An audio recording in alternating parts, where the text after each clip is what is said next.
The Ghost Lemurs of Madagascar, William S. Burroughs. The first name of the libertarian pirate Captain Mission, or Mission, is lost to history. All that we know of Mission comes from the book A General History of the Most Notorious Pirates, published in London in 1724 and written by one Captain Charles Johnson, although one historian attributes this to Defoe. The memoirs of Mission, handwritten in French, were saved by a member of the crew who survived Mission's last ship, and after passing through several hands, they were translated by Johnson and included in his book. Mission came from a wealthy Provençal family and studied humanity, logic, and mathematics at the University of Angers in the late 17th century. His first commission was a French man-of-war called the Victoire, mounting 30 guns and commanded by a distant cousin. They sailed first to Naples, and Mission traveled to Rome, where he met a young priest named Signor Caraccioli. While Mission was making his confession, he was surprised to discover the young priest shared his own disgust for the hypocrisy of earthly power, temporal and spiritual. Caraccioli threw off his frock and signed on to the Victoire. The frigate engaged and defeated 2 Algerian vessels, Caraccioli receiving a thigh wound. Other engagements were successful. The Victoire crossed the Atlantic, and off Martinique in the Caribbean they were set upon by the English Winchelsea, commanded by Captain Opium Jones. The first broadside killed the captain, second captain, and 3 lieutenants, whereupon Mission commanded the men, Caraccioli at his side, and they repulsed the English. Mission was named captain by the whole crew, and for their pirate flag they raised a white ensign with Liberty painted on it. After many other adventures on the Guinea coast and West Africa, joined now by a captured English ship and crew, they helped the Queen of Johanna wage war on the neighboring island of Moheli, both islands lying between Mozambique and the Great Red Island, Madagascar. They took a Portuguese ship and decided to settle down permanently on Madagascar. Here, around 1700 AD, on a remote harbor at the north end of the island, Mission built 2 great octagonal forts. And with his band of several hundred French and English pirates, renegade seamen, and freed slaves, he established the free colony of Libertatia.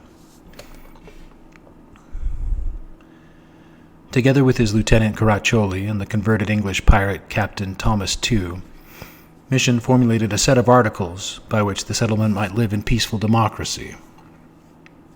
These articles were remarkably like the ideas of Rousseau in the French and American revolutions of the late 18th century, and preceded them by more than 60 years.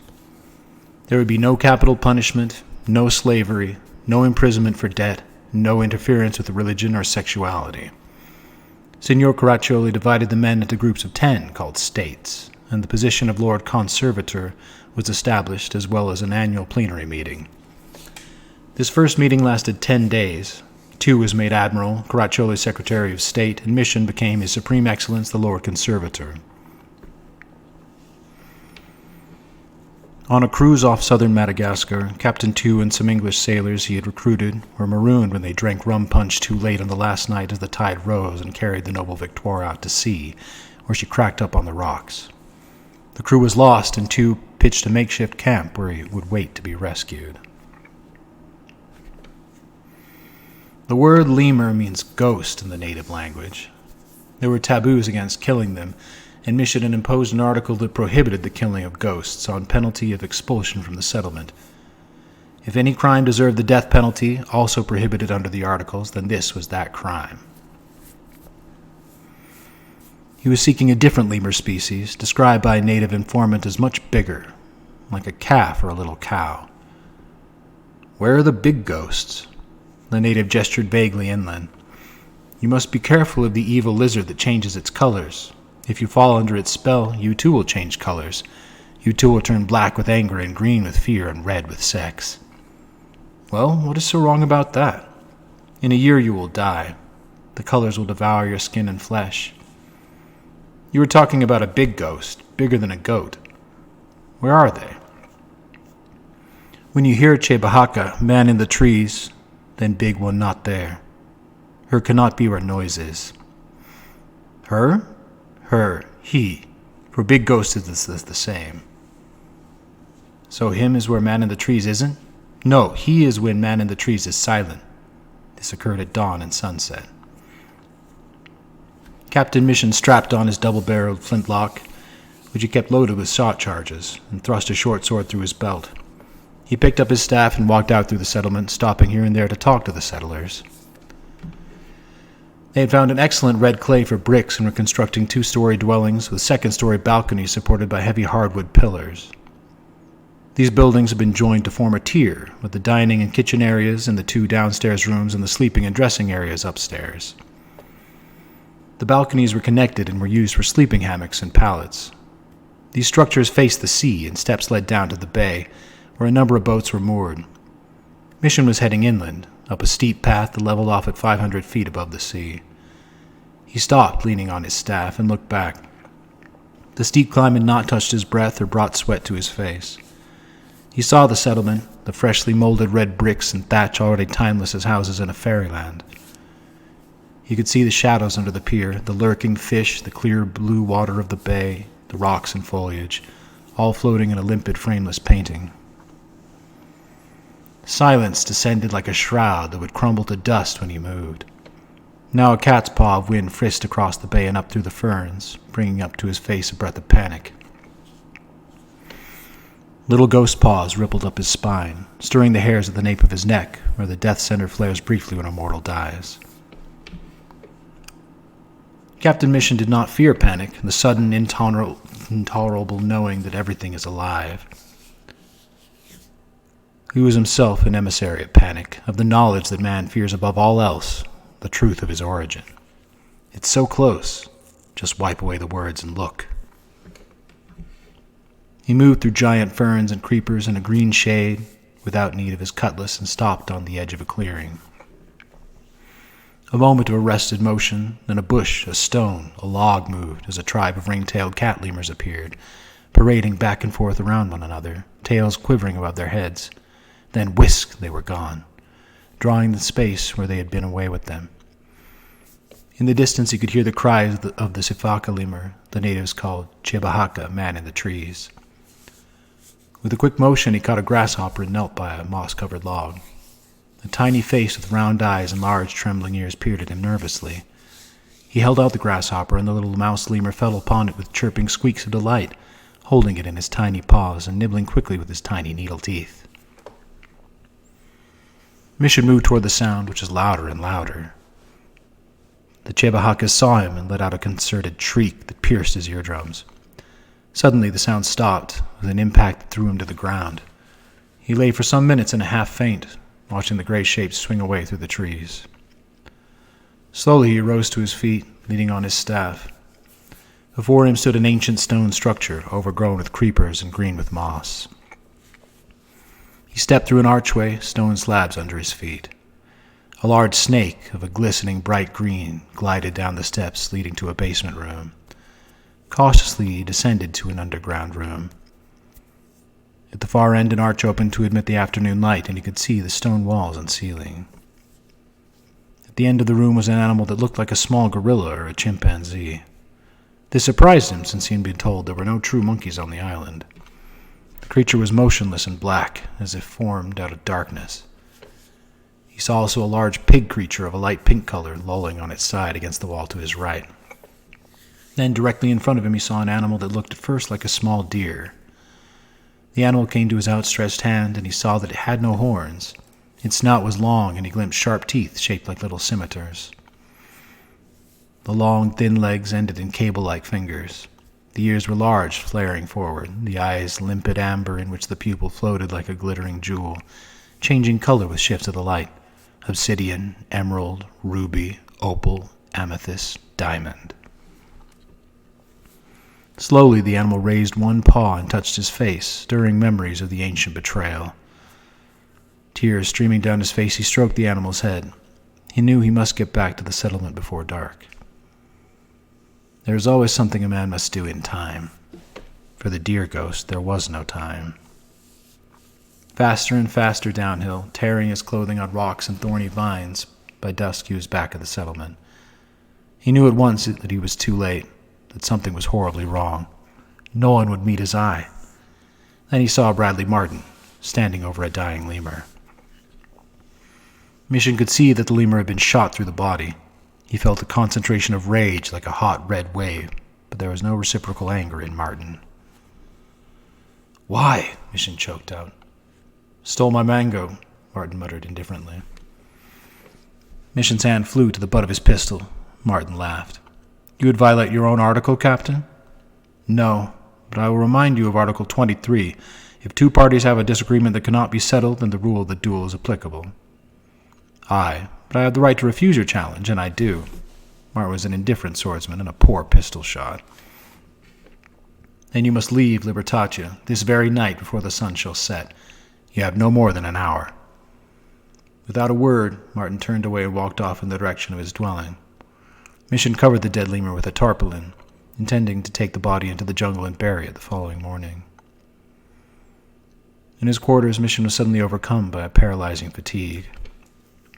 He knew that he should follow Martin and settle the matter, but, as Martin had said, his own articles. He lay down and fell immediately into a deep sleep. He dreamed that there were dead lemurs scattered through the settlement, and woke up at dawn with tears streaming down his face.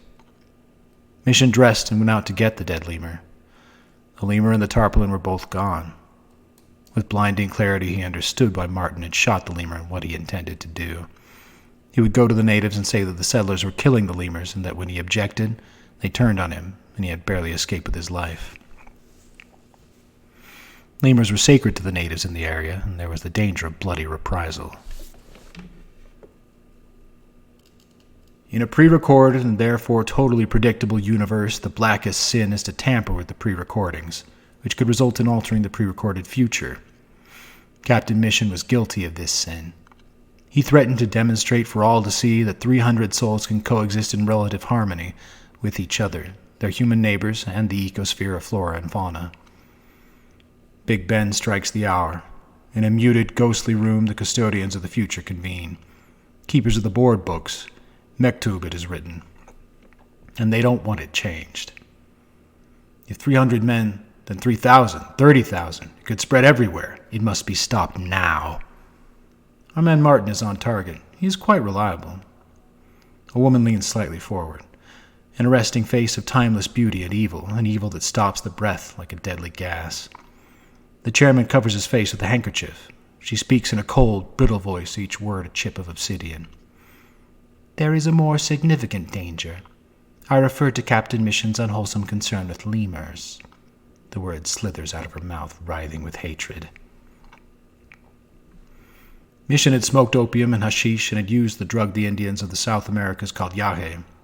There must, he decided, be a special drug peculiar to this huge island, where there are so many creatures and plants not found anywhere else. After some inquiries, he found that such a drug did exist. It was extracted from a parasitic fungus that grew only on a certain spiny plant found in the arid regions of the south. The drug was called Indris, which means "look there" in the native language. With the promise of 5 gold florins on delivery, he obtained a small supply from a friendly native. The drug was in the form of greenish-yellow crystals. The man, whose name was Babuchi, showed him exactly how much to take and cautioned him against taking any more. Many take Indris and see nothing different. Then they take more and see too much different. Is this a day drug or a night drug? Best at dawn and twilight. Mission calculated an hour till sundown. Enough time to reach his jungle camp. How long does it take to work? Very quick. Mission set out walking rapidly. Half an hour later, he took a small amount of the crystals with a sip of water from his goatskin and water bag. In a few minutes, he experienced a shift of vision, as if his eyes were moving on separate pivots, and for the first time he saw a lizard who changed its color. It was quite large, about 2 feet in length, and difficult to see, not because it took on the colors of its surroundings, but because it was absolutely motionless. He moved closer to the lizard, who brought one eye to bear on him and turned black with rage. Evidently, lizard who changed his color did not like to be seen. His color subsided to a neutral orange-yellow, mottled brown. Then there was a Gurkha lizard on a limb, as if carved from the bark. He winked the golden eye at Mission. Despite the need for vigilance, Mission was spending more and more time in the jungle with his lemurs. He had converted the ancient stone structure he had found into a dwelling. He was completely enveloped by the roots of a huge bulbous tree, as if held in a giant hand. The open arch in the second room was festooned with roots. There was a paved floor. He had covered the entrance with mosquito netting and arranged a pallet on the floor. Brushing the floor, he was surprised to find new insects, certainly no venomous varieties.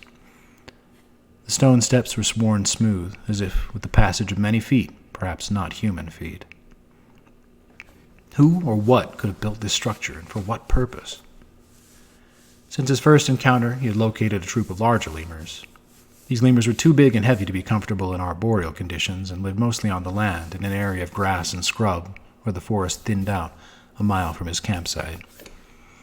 Ideal grazing land, Mission realized with a shudder. The creatures were so trusting and gentle and open to human affection. Mission hurried on. He wanted to reach the ancient stone structure before twilight, and he hoped his special lemur would be there. He often slept the lemur beside him on his pallet, and had named the lemur Ghost. As he walked up, Ghost gave a little chittering cry of welcome. Mission took off his boots and hung his outer garments on wooden pegs driven into the chinks in the stone wall. The only furniture was a table of rough-hewn planks supported on 2 logs, with an inkpot, quill, pens, and parchment. In one corner was a small keg with a spigot for water, some cooking utensils, an axe, a saw, hammers, a musket. Powder and shot were kept in the footlocker. Mission sat at the table beside his phantom, his ghost, contemplating the mystery of the stone structure. Who could have built it? Who? He poses the question in hieroglyphs. A feather. He chooses a quill pen. Water. The clear water under the pier. A book. An old illustrated book with gilt edges. The Ghost Lemurs of Madagascar. Feather. A gull diving for garbage. The wakes of many ships in many places. A feather of the great bird that lived here once, on the sacred lake 2 days' walk west, where every year a heifer is sacrificed to a sacred crocodile. Still the who eludes him. He wonders if there are other similar structures on the island. Where? A loaf of bread, water, a goose tied to a stake. Looking through the eyes of lizard who changes color from one end of the island to the other, the appalling answer comes back, nowhere, none. Why appalling? He doesn't know yet, but he knows. When? A reed, a loaf of bread, a bird wheels in the sky. A woman plucks feathers from a fowl, takes a loaf of bread from an adobe oven. The split between the wild, the timeless, the free and the tame, the time-bound and binding, the tethered and the tethered goose of where? The tethered who will forever resent their bondage.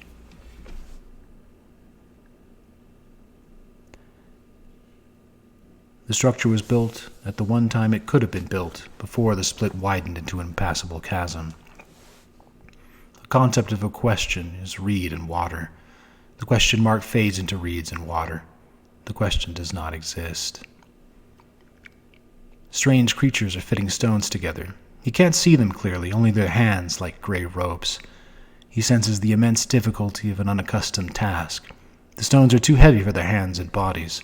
Yet for some reason they must build this structure. Why? There is no why. Mission is there. Look there. Ghost stirred beside him and belched a sweet scent of tamarind fruit. Despite Babuchi's warning, Captain Mission knew he must learn more. He lit a candle and poured a very large dose of Indra's crystals into his hand and downed them with a cup of water. He remembered the dream gorilla in the basement room, the strange pig creature, and then the gentle deer lemur. Mission lay down by his ghost. He wasn't sure he wanted to see what the Indris would show him, knowing that what he saw would be sad beyond his endurance. He looked out through the tree roots as night sopped up the remaining light like a vast black sponge. He lay there in the gray light, his arm around his lemur. The animal snuggled closer and put a paw up to his face. Tiny mouse lemurs stole out of the roots and niches and holes in the ancient tree and frisked around the room, falling on insects with little squeals. Their tails twitched above their heads, their great flaring ears, thin as paper, quivered to every sound as their wide, limpid eyes swept the walls and floors for insects. They had been doing this for millions of years. The twitching tail, the trembling ears marked the passage of centuries. The little squeak of triumph was heard before the birth of man. As the light drained into the sponge of night, the room grew ever brighter. You could see for miles in every direction. The coastal rainforests, the mountains and scrub of the interior, the arid southern regions where the lemurs frisk in the tall, spiny cactus. They gambol, leap, and whisk away into a remote past before the arrival of man on this island, before the appearance of man on Earth, before the beginning of time. An old picture book with gilt-edged lithographs, onion paper over each picture. The ghost lemurs of Madagascar in gold script. Giant ferns and palms, bulbous tamarind trees, vines and bushes. In a corner of the picture is a huge bird, 10 fat feet high, a plump, dowdy, helpless bird, obviously flightless. Never get off that off the ground. This bird tells one that here is a time pocket. There can be no predators in this forest, no large cats. In the middle of the picture is a ring-tailed lemur on a branch looking straight out at the viewer. Now more lemurs appear, like a picture puzzle. The lemur people are older than Homo sap, much older. They date back 60 million years to the time when Madagascar split off from the mainland of Africa. They might be called psychic amphibians. That is, visible only for short periods when they assume a solid form to breathe, but some of them can remain in the invisible state for years at a time. Their way of thinking and feeling is basically different from ours, not oriented toward time and sequence and causality. They find these concepts repugnant and difficult to understand. One might think that a species that leaves no fossil record is gone forever, but big picture, the history of life on Earth, is there for anyone to read. Mountain land masses and jungles glide past, some slowing, some accelerating, vast rivers of land on the move, or stagnating in wide deltas. Whirlpools of land like saws splitting off islands, a great fissure, the land masses rubbing against each other, then splitting, flying apart faster and faster. Slowing down to the great Red Island, with its deserts and rainforests, scrub mountains and lakes, its unique animals and plants, and the absence of predators or venomous reptiles, a vast sanctuary for the lemurs and for the delicate spirits that breathe through them, the glint in the jeweled eyes of a tree frog. Above the wild time of moving lands, whole continents gliding past each other, gathering silent speed like trains, and any enterprising young man could get a few acres on the move and join up with other folks, going our way. There were accidents aplenty, volcanoes and earthquakes of every magnitude, plugs of molten rock suddenly thrown into the air, and vast, steaming subholes of boiling lakes.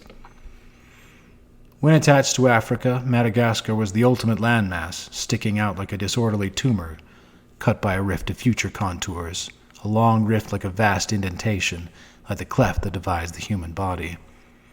The rift is a mile across in places, and in others narrows down to a few hundred feet. It is an area of explosive change and contrast, swept by violent electrical storms, incredibly fertile and yet barren. The first people of the rift were a race apart, frenzied entrepreneurs. These prices is too good to last, folks. An ominous tremor shakes the bargaining table.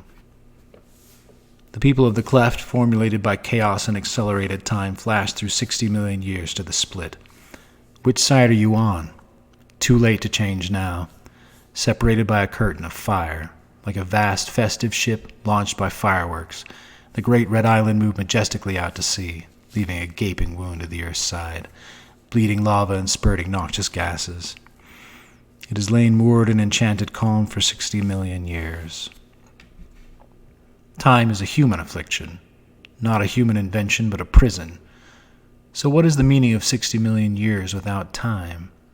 And what does time mean to foraging lemurs? No predators here, not much to fear. They have opposing thumbs, but do not fashion tools. They have no need for tools. They are untouched by the evil that flows in and fills Homo sap as he picks up a weapon. Now he has the advantage. A terrible gloating feeling comes from knowing you've got it. Lemurs don't need it. 6 minutes, 60 million years, no difference. Nothing is happening. A feeling of desolation closes around the human essence at the thought. How long have the lemurs paraded before each other in their sad and perfect beauty? How long have the singing gibbons sung their timeless song, as little gibbons clinging to their backs attempted to sing too? Beauty is always doomed. The evil and armed draw near. Homo sap with his weapons, his time, his insatiable greed. An ignorance so hideous it could never see its own face. Just let me club down some seal pups, cut an Injun's hands off, burn a nigger's balls off and watch him pop, then we'll all feel a lot better. These are unsightly tricks. What do you think this is, a beauty contest? A lemur frisks toward the man, and he slashes it viciously, leaves it bleeding, sobbing, dying. Try and bite me, will you, fucking animals? Man was born in time.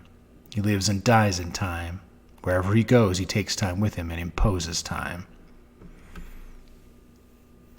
Captain Mission was drifting out faster and faster, caught in a vast undertow of time.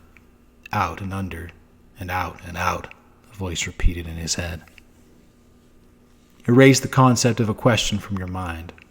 The Egyptian glyph is a reed or feather in water. The question dissolves in reed and water as a poet writes on water. Who? The water, the feather, the book. Wipe it out with the squawking goose of where, and the bread of wind fading into a great extinct flightless bird in a swampy pool. Mission knows the stone temple is the entrance to the biological garden of lost chances. Pay and enter. He feels an impact of sadness that stops his breath, a catching, tearing grief. This grief can kill. He's beginning to learn the coinage here. He remembers the pink pig creature lost in passive weakness, slumped hopelessly against the wall, and the black simian against the far wall by the entrance, very still and very black, a blackness that grows and glows. And the gentle deer lemur, extinct for 2,000 years, the ghost that shares his palate. He moves forward through the roots that trail from the ancient stone arch. Somehow the black monkey creature is in front of him, and he looks into his eyes, completely black. He's singing a black song of a blackness too pure to survive in time. It is only compromise that survives, and that is why Homo sap is such a muddled, unsightly creature, precariously and hysterically defending a position that he knows is hopelessly compromised. Mission moves through a black tunnel, opening on a series of dioramas. The last deer lemur falls to a hunter's arrow. Passenger pigeons rain from the trees to salvos of gunfire and plump down on the plates of fat bankers and politicians with their gold watch chains and gold filings. They belch out the last passenger pigeon. The last Tasmanian wolf limps through a blue twilight, legs shattered by a hunter's bullet. And the almosts, the might-have-beens, who had one chance in a billion and lost.